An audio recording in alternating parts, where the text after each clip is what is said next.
আমার বয়স যখন ১৫ বছর তখন আমি একটি মেয়ের প্রেমে পড়ি। আমি তখন ক্লাস 8-এ পড়ি। আমি ফারহাদ ভূঁইয়া। ওই মেয়েটি ছিল আমার এলাকার পাশের এলাকায় বাড়ি। ওর নাম ছিল মারিয়া। মারিয়া আমার ২ ক্লাস নিচে পড়ে। আমি যখন ক্লাস 8-এ উঠি ও মাত্র 6-এ এসে ভর্তি হয়েছে। আমরা একই স্কুলে পড়ি, মানে ও 6-এ পড়ে। আমাদের গ্রামের স্কুলে প্রতি বছর একটা বড় করে খেলাধুলা এবং নাচ গানের অনুষ্ঠানের আয়োজন করা হয়। সেখানে মারিয়া নাচের প্রতিযোগিতায় নাম দেয়। আর ওই বার্ষিক অনুষ্ঠানে ওকে আমি নাচতে দেখেছিলাম। সেখান থেকেই মারিয়াকে আমার ভালো লাগে। মারিয়া দেখতে শ্যামলা সুন্দর, কাজল কালো চোখ, দেখতে মায়াবিনী চেহারা। ওর মায়াবিনী চেহারার প্রেমে তখন আমি হাবুডুবু খাচ্ছি। ওই এক দেখাতেই প্রেমে পড়ে যাই। ওই বার্ষিক অনুষ্ঠানের পর থেকেই ওকে আমার ভালো লাগতে শুরু করে এবং ওর পিছন নিতে শুরু করি। স্কুলের পাশাপাশি মাঝে মাঝে ওদের বাড়ির আশেপাশে ঘুরঘুর করি। একদিনের জন্য মারিয়াকে না দেখে থাকতে পারতাম না। এভাবেই ওর পেছনে ৫ মাস পর্যন্ত ঘুরি। কিন্তু আমি যে ওর প্রেমে এত পাগল ও এখনো পর্যন্ত সেটা জানে না। একদিন একটা ঘটনা ঘটেছে। একদিন ওদের এলাকায় মারিয়াকে দেখতে গিয়ে ওদের এলাকার পোলাপানের সাথে মারামারি করি। কারণ ছিল আমি ওদের বাড়ির আশেপাশে ঘুরঘুর করছি।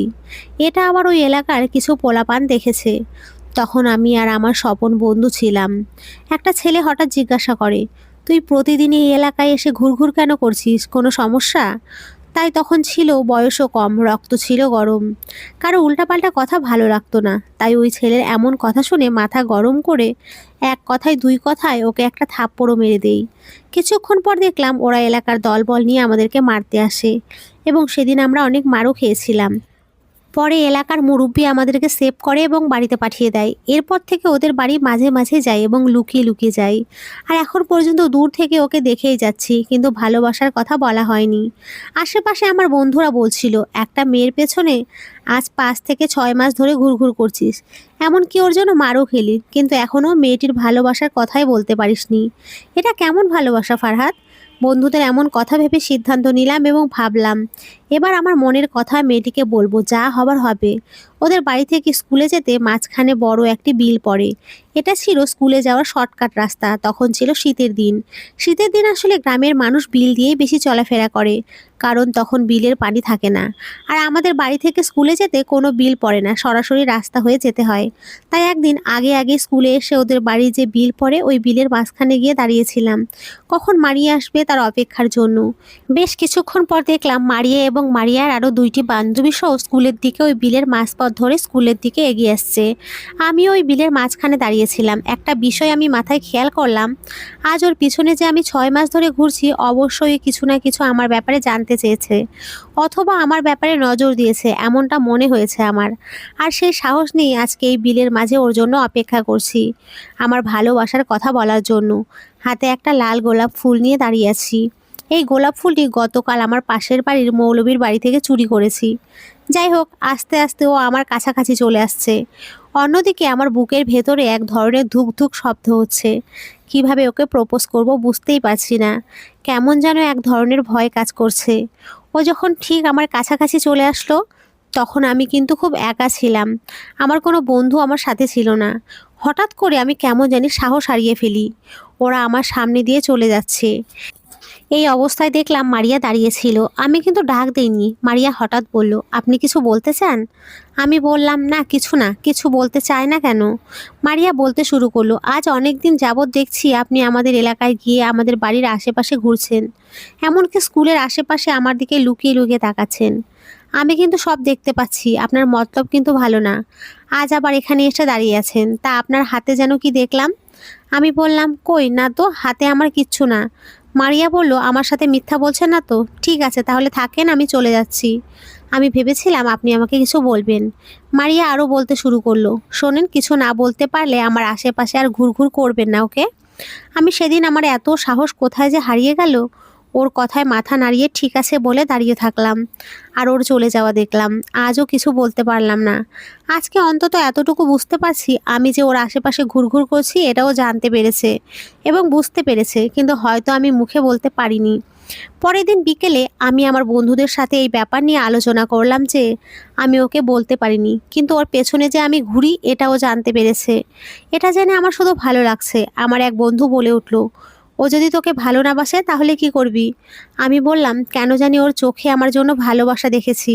আমার বিশ্বাস মারিয়া আমাকে ভালোবাসতে শুরু করেছে। আমার এক বন্ধু স্বপন বলল, তাহলে একটা পরীক্ষা হয়ে যাক। আমি বললাম, কি পরীক্ষা? স্বপন বলল, তুই টানা 5 দিন স্কুলে যাবি না, এমনকি ওর সামনেও যাবি না, এমনকি ওর এলাকাতেও যাবি না। এই 5 দিন আমি এই ব্যাপারটা অবজার্ভ করব। আমি তখন স্বপনকে বললাম, এটা কি বলিস? যারে আমি একদিন না দেখলে ভালো লাগে না, এমনকি স্কুল বন্ধ শুক্রবার থাকলে ওই দিন আমি ওদের বাড়িতে বিকালেই চলে যাই ওকে দেখতে। তাকে আমি একদিন দেখে ছাড়া থাকতে পারি না, আর তুই বলছিস 5 দিন? এটা কি সম্ভব? স্বপন বলল, তুই যদি পরীক্ষা করতে চাস তোকে ভালোবাসে কি না, তাহলে এই পরীক্ষা তোকে করতেই হবে, একটু কষ্ট হলেও করতে হবে। অনেক ভেবেচিন্তে বন্ধুর কথায় রাজি হয়ে গেলাম। তাই বন্ধুর কথা মতো আগামী 5 দিন আমি আমার নানির বাড়িতে বেড়াতে চলে গেলাম। আমার পরিচয়, আমরা 3 ভাই 2 বোন। আমার 2 বোনের বিয়ে হয়ে গেছে এবং এক ভাইয়ের বিয়ে হয়ে গেছে, আর আমার মেজো ভাইয়ের এখনও বিয়ে হয়নি। উনি ঢাকায় চাকরি করে। আমার বাবা কৃষিকাজ করে এবং মা গৃহিণী। বড় ভাইয়ের বউকে নিয়ে আলাদা খায়, তাকে আলাদা বাড়ি করে দেওয়া হয়েছে।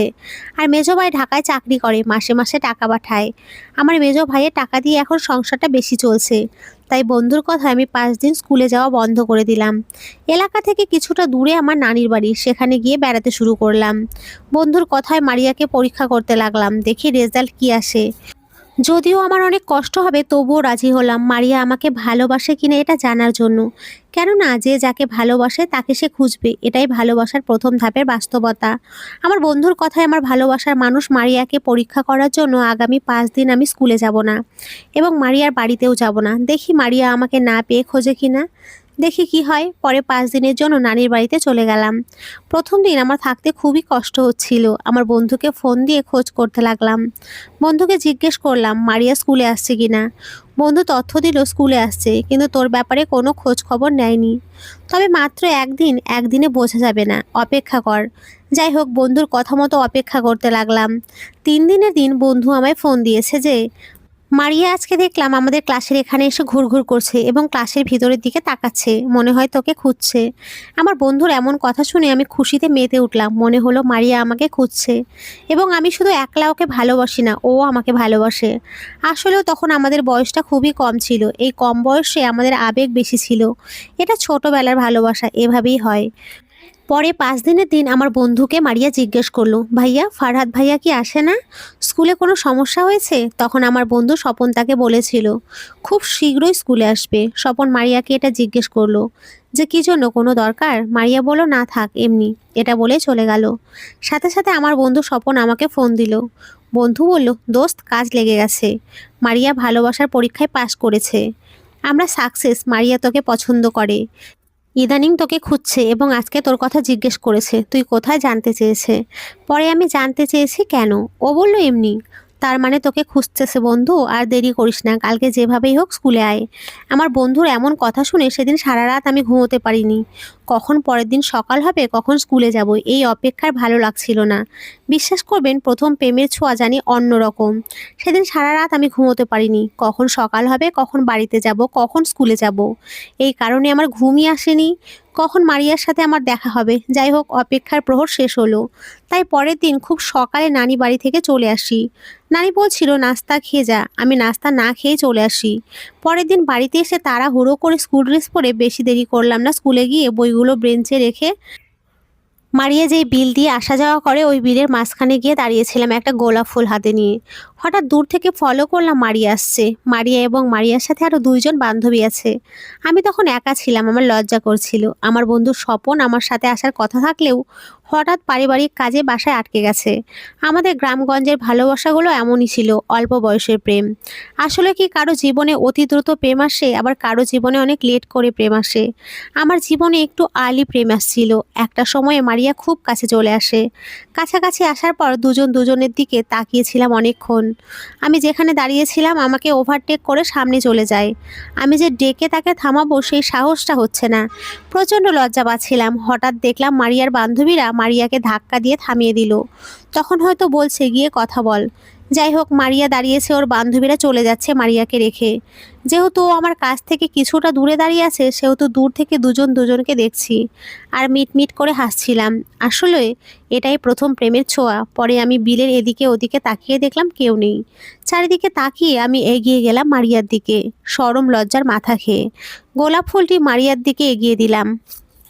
মারিয়া ফুলটি গ্রহণ করলো। চুপচাপ দাঁড়িয়ে আছি দুজনে, কেউ কথা বলছি না। কথা না বলে আর কতক্ষণ থাকবো? একটা সময় আমি বললাম, কেমন আছো? মারিয়া উত্তর দিল যে, আমি ভালো আছি, আপনি কেমন আছেন? আমি বললাম, এতক্ষণ পর্যন্ত ভালো ছিলাম না, এখন এই মুহূর্তে খুব ভালো আছি। মারিয়া বলল, তাই নাকি? আমি বললাম, হুম। মারিয়া বলল, আপনি এতদিন স্কুলে আসেন নাই কেন? কোথায় ছিলেন? আমি বললাম, এতদিন নানি বাড়ি ছিলাম। মারিয়া বলল, আমাকে মনে পড়েনি? আমি বললাম, অনেকবার মনে পড়েছে। যখন শুনলাম আপনি আমার খোঁজ খবর নিয়েছেন, তখন আমি আর দেরি করিনি। নানি বাড়ি থেকে উড়াল দিয়ে চলে আসছি। আপনি জানেন, এতদিন আপনাকে না দেখতে পেয়ে আমার মনটা ভীষণ খারাপ ছিল। আমি প্রতিদিন স্কুলে এসে আপনাকে খুঁজেছি। এরকমই দুজনের মধ্যে অনেক মনের জমে থাকা কথা হয়। একটা সময় স্কুলের কাজের সময় হলে স্কুলে চলে আসি। ওইদিকে স্কুল ছুটি হলে মারিয়া থেকে মোবাইল নম্বর চাই। ও বলল মোবাইল চালায় না, তাই ওর মায়ের নাম্বার দেয়। নম্বর দেওয়ার সময় বলে দেয়, যখন আমি ফোন করব তখন ফোন দেবেন। আমি বললাম, ঠিক আছে। এটা বলে দুজন দুজনের থেকে বিদায় নিলাম। এরপর থেকে আমাদের দেখা হতো, কথা হতো, এভাবেই আমাদের 1 বছর রিলেশন চলতে থাকে। আমি ক্লাস 9-এ পড়ি এবং মারিয়া ক্লাস 7-এ পড়ে। আমরা দুজন দুজনকে অনেক পছন্দ করতে শুরু করি। সব সময় একজন আরেকজনের খোঁজ খবর রাখি। একটা সময় আমাদের স্কুলের অনেক আমাদের এই রিলেশনের সম্পর্কে জেনে যায়। হঠাৎ আমার মেজো ভাইয়ের বিয়ে ঠিক হয়ে যায়। সেই বিয়েতে আমি মারিয়া এবং মারিয়ার কিছু বান্ধবীকে আমার ভাইয়ের গায়ে হলুদে দাওয়াত দেই। সেদিন মারিয়া এই অনুষ্ঠানে অনেক সেজেগুজে হলুদ শাড়ি পরে এসেছে। দেখতে সেই লাগছিল। তারা সেই অনুষ্ঠানে এসে নাচ করে। এক পর্যায়ে অনেক রাত হয়ে যায় অনুষ্ঠান খাওয়া দাওয়া করতে এবং সবাই ফুর্তিতে মেতে উঠেছিল। একটা সময় গভীর রাতে আমি মারিয়াকে নিয়ে আমার পাশের ঘরে বন্ধুর বাসায় যাই। তখন ছিল শীতের রাত। দুইজনে একসাথে শুয়ে পড়ি এক বিছানায়। দুইজনে শুয়ে শুয়ে গল্প করছি। একটা সময় দুজন দুজনে ক্লোজ হতে শুরু করি। আমার ভাইয়ের গায়ের হলুদের অনুষ্ঠানে আমার গার্লফ্রেন্ডকে দাওয়াত করি। সারাদিন নাচ গান এবং ফুর্তি করে যখন রাত গভীর হয়, তখন আমার গার্লফ্রেন্ডকে নিয়ে আমার পাশের বাড়ির বন্ধুর বাসায় গিয়ে দুজনে একসাথে শুয়ে পড়ি। তখন ছিল শীতের রাত। একই বিছানায় একই কম্বলের নিচে গল্প করতে করতে একটা সময় আমরা ক্লোজ হয়ে যাই। বিয়ের আগে একটা ছেলে মেয়ে এভাবে থাকতে পারে না। আমরা সেদিন অনেকটা ক্লোজ হয়ে দুজন দুজনের প্রতি আকৃষ্ট হয়ে শারীরিক সম্পর্ক করতে শুরু করি। মারিয়া এবং আমার বয়স দুজনেরই কম বয়স। আমরা তখন অনেক আবেগী ছিলাম এবং দুজন দুজনকে সেই রাতে ওয়াদা করেছি, আমি তোমাকে ছাড়া আর অন্য কাউকে বিয়ে করব না। শারীরিক সম্পর্ক করার পরে একটা সময় এই ওয়াদাবদ্ধ হই আমরা। আসলে কথায় আছে, এই যুগের প্রেম পবিত্র বেশি দিন থাকে না। বর্তমান সময়ের প্রেমগুলো এমনি, আমরা প্রেমকে পবিত্র করতে পারিনি। বিয়ের আগে শারীরিক সম্পর্ক করেছি, দুজন দুজনকে উজাড় করে দিয়ে সেগুলো এক ধরনের অপবিত্র প্রেম বলা হয়। একরকমভাবে আমি ওর সাথে আরও কয়েকবার শারীরিক সম্পর্ক করেছি। এভাবেই আমাদের ভালোবাসা চলছিল। এভাবে দেখতে দেখতে আমাদের প্রেমের সম্পর্ক আরও গভীরে চলে যায়। এভাবে দেখতে দেখতে আরও একটা বছর আমরা পার করে ফেলি। মানে আমাদের প্রেমের বয়স 2 বছর। আমি ক্লাস 10-এ পড়ি, আমার প্রেমিকা মারিয়া তখন 8-এ পড়ে। মারিয়া আগের থেকে অনেকটা বড় হয়ে গেছে। তখন আমার সামনে ম্যাট্রিক পরীক্ষা ছিল। তখন আমি পরীক্ষা নিয়ে খুব ব্যস্ত ছিলাম। এই অবস্থায় হঠাৎ আমার প্রেমিকা মারিয়াকে বিয়ে করার জন্য তার আপন মামাতো ভাই অফার করে। মারিয়া আমার সাথে দেখা করে অনেক কান্নাকাটি করছে যে, আমি এই বিয়ে করতে চাই না, এখন আমি কি করব, এরকমটা বলে আমার সাথে দেখা করে অনেক কান্নাকাটি করে। আমি তখন বললাম, তুমি এখন কোনোভাবে ম্যানেজ করো, আমি ম্যাট্রিক পরীক্ষাটা দিয়ে আমি একটা সিদ্ধান্ত নেব কি করা যায়। প্রয়োজনে তোমার বাবা মার সাথে আমি কথা বলবো। এরকম কথা বলে আমি মারিয়াকে সান্ত্বনা দিয়ে বাড়িতে পাঠালাম। মারিয়া আমার কথা মতো তার মায়ের সাথে এরকমভাবে কথা বলছে, কিন্তু তার বাবা রাজি নয়। মেয়েকে আর পড়াবেন না, বিয়ে দিয়ে দেবে। তার মামাতো ভাই বিদেশ থেকে খুব শীঘ্রই আসছে, তার সাথেই বিয়ে দেবে। সেদিন মারিয়া ফোন করে আমার সাথে কান্না করছিল, আমাকে কিছু একটা করতে বলছে। আমি মারিয়ার ফোনের এরকম কান্না শুনে আমি অনেকটা ক্লান্ত ফিল করছিলাম। এইদিকে সামনে আমার ম্যাট্রিক পরীক্ষা, এই অবস্থায় আমি ভালো করে পড়াশোনাও করতে পারছিলাম না। অন্যদিকে মারিয়ার এই বিয়ের প্যারা নিতে পারছিলাম না, খুব টেনশন হচ্ছিল যে আমি এই মুহূর্তে কি করব। তাই একদিন আমার বন্ধু স্বপনের কাছে গেলাম। বন্ধুর কাছে পরামর্শ চাইছিলাম যে বন্ধু, এই অবস্থায় মারিয়ার মামাতো ভাই বিয়ে করতে চাই, খুব শীঘ্রই, কিন্তু মারিয়া রাজি না, আমিও রাজি না। তুই তো জানিস সব, এখন আমরা কি করব? বন্ধু স্বপন বুদ্ধি দিল, পরীক্ষার আগে কিছু করা যাবে না, এখন আমাদের দুজনেরই পরীক্ষা। এই অবস্থায় বাড়িতে কিছু বললে আমাদের বয়স মেনে নেবে না। যত দ্রুত সম্ভব এই বিয়ে ভাঙতে হবে। আমরা কি করি বুদ্ধি করে মারিয়ার মামাতো ভাইয়ের মোবাইল নম্বর মারিয়ার থেকে নিয়ে আমাদের প্ল্যান সাজাই। প্ল্যান হচ্ছে, মারিয়ার মামাতো ভাইকে ফোন দিয়ে বলবো মারিয়ার সাথে একটা ছেলের সম্পর্ক আছে, তার সাথে মারিয়ার শারীরিক সম্পর্ক হয়েছে, এমন কথা বললে মনে হয় বিয়ে ভেঙে যাবে। এমন কথা বলছিল আমার বন্ধু স্বপন। তাই পরের দিন আমার বন্ধু মারিয়ার মামাতো ভাইকে ইমোতে কল দিয়ে বলেছি, ভাই আপনার সাথে জরুরি কথা আছে। মারিয়ার মামাতো ভাই বলল, আপনাকে চিনি না, আমি কি জরুরি কথা বলবেন? মারিয়ার মামাতো ভাই আমাদের থেকে অনেক সিনিয়র ছিল। ওরে আমি বললাম, ভাই একটা গুরুত্বপূর্ণ কথা, আপনি শুনবেন কিনা জানি না, মারিয়ার বিষয়ে। মারিয়ার নাম শুনতে বলল যে বলেন, শুনতে চাই। আমি তখন বললাম, আপনি তো মারিয়াকে বিয়ে করতে চান, শোনেন, আমাদের স্কুলে একটি ছেলের সাথে মারিয়ার শারীরিক সম্পর্ক হয়েছে, তারা দুজনে রিলেশনশিপে জড়িত। এখন আপনি কি চান এই মেয়েকে বিয়ে করতে? এই কথা শুনে মারিয়ার মামাতো ভাই বলল, ঠিক আছে, আমি ব্যাপারটা দেখছি। আর আপনি যে এটা সত্য বলছেন, আমি কিভাবে বিশ্বাস করব? এই কথা শুনে তখন আমার বন্ধু স্বপন বলছে, ঠিক আছে, আমি প্রমাণ সহ আপনাকে দেব, তবে একটা কথা দিতে হবে, এই ব্যাপারে আপনি মারিয়ার মা বাবাকে বলতে পারবেন না। যদি বলেন, মারিয়ার অনেক বড় ক্ষতি হয়ে যাবে। এখন বলেন, আপনি কি এই শর্ত আপনাকে মানতে হবে? তাহলে আমি কিছু প্রমাণ দেব যে কোন ছেলের সাথেও রিলেশন করে, ওদের দুজন একসাথে ছবি আছে। তখন মারিয়ার মামাতো ভাই বলল, ঠিক আছে, আমাকে প্রমাণ দেন, আমি কাউকে কিচ্ছু বলবো না। এগুলো মারিয়ার মামাতো ভাইকে বলে দেওয়ার পর আমরা দুই বন্ধু মিলে মারিয়ার মামাতো ভাইকে মারিয়া এবং আমার কিছু ছবি ভিডিও পাঠাই। পরে মারিয়ার মামাতো ভাইও বিশ্বাস করে। পরে একদিন মারিয়াকে ফোন দিয়ে জিজ্ঞেস করলাম, তোমাদের বাসায় কিছু হয়েছে? তোমার আব্বা আম্মা কিছু বলেছে? মারিয়া বলল, হ্যাঁ, বিয়ে ভেঙে গেছে। এভাবেই আমরা বিয়েটা ভেঙে দিই। তারপরে আমি আমার বন্ধুকে ধন্যবাদ জানাই, এই বুদ্ধি, ও না দিলে বিয়েটা ভাঙতেই পারতাম না। কিছুদিন হয় আমার পরীক্ষা শুরু হয়, আমি ঠিকমতো পরীক্ষাটা দিলাম। পরীক্ষা দেওয়ার পরে পরীক্ষার রেজাল্টের জন্য অপেক্ষা করছিলাম। অন্যদিকে আগের মতো মারিয়ার সাথে যোগাযোগ রাখতাম এবং মাঝে মাঝে স্কুলে গিয়ে দেখা করতাম। যেহেতু আমি এখন আর স্কুলে যাই না, ফাইনাল পরীক্ষা দেওয়ার পরে স্কুলে আর যাওয়া হয় না, তাই মাঝে মাঝে ওই বিলের মাঝখানে গিয়ে দেখা করতাম। আমার বড় ভাই এবং মেজো ভাই এবং আমার আব্বা আম্মা বলছিল আমার পরীক্ষার রেজাল্ট ভালো হলে আমাকে ঢাকা নিয়ে পড়াশোনা করাবে। আমিও রাজি ছিলাম। দেখতে দেখতে ফাইনালি আমাদের রেজাল্ট চলে আসে। আমি কমার্স নিয়ে পড়ছিলাম, তাই আমার পয়েন্ট এসেছে 4.23 পয়েন্ট। আমার পয়েন্ট যা হয়েছে এটা নিয়ে আমার পরিবার খুশি ছিল। আসলে আমিও তো ভালো ছাত্র ছিলাম না, আমি স্কুলের অন্যরকম দুষ্টু এবং কম মেধাবী ছিলাম। তখন সালটা 2017। 2017 সালে আমি ম্যাট্রিক পাশ করি। বাড়িতে সবাইকে মিষ্টি আপ্যায়ন করা হয়, আমাদের গঞ্জের বাজারে নিয়ে আমার গার্লফ্রেন্ডকেও মিষ্টি খাওয়াই। পরে কথায় কথায় বলছিলাম, তোমার বিয়েটা ভেঙে দিলাম, এখন আমার কাজ হচ্ছে পড়াশোনা করা। আমার পরিবার বলছে আমি নাকি ঢাকা কোনো প্রাইভেট কলেজে ভর্তি করাবে, পরিবারের সবাই রাজি। এখন তুমি কি বলো, আমি কি ঢাকা কোনো কলেজে ভর্তি হব নাকি এই গ্রামের কলেজেই ভর্তি হব? তখন আমার গার্লফ্রেন্ড মারিয়া বলছে, আমি চাই তুমি এই গ্রামেই ভর্তি হও, আমার কাছাকাছি থাকো, কিন্তু তোমার পরিবার তা মানবে না। তাই তুমি তোমার পরিবারের কথায় ঢাকা গিয়ে পড়াশোনা করো, পাশাপাশি কিছু একটা করার চেষ্টা করবে। আর জানো তো, আমার খুব শীঘ্রই বিয়ে দিয়ে দেবে, মেয়েদের বেশি পড়তে হয় না, আমার আব্বা বলছে। অন্যদিকে আমাকে দেখতে বাড়িতে অনেকেই আসে মাঝে মাঝে। আমার মামাতো ভাইয়ের সাথে বিয়ে ভেঙেছে ঠিক, ওই জন্য আমার আব্বা রাগ করে, আমাকে বিয়ে দেওয়ার জন্য আরও উঠে পড়ে লেগেছে। কবে জানি আমার বিয়েটা দিয়ে দেয়, তাই যত দ্রুত সম্ভব আমাকে তুমি বিয়ে করে ঢাকায় নিয়ে যাও। মারিয়ার মুখে এমন কথা শুনে বললাম, তোমার আমার বয়স তো বেশি না, হতে পারে মেয়েদের অল্প বয়সে বিয়ে দিয়ে দেয়, কিন্তু আমার তো বিয়ের বয়স হয়নি, আমার পরিবার এটা মোটেও মেনে নেবে না।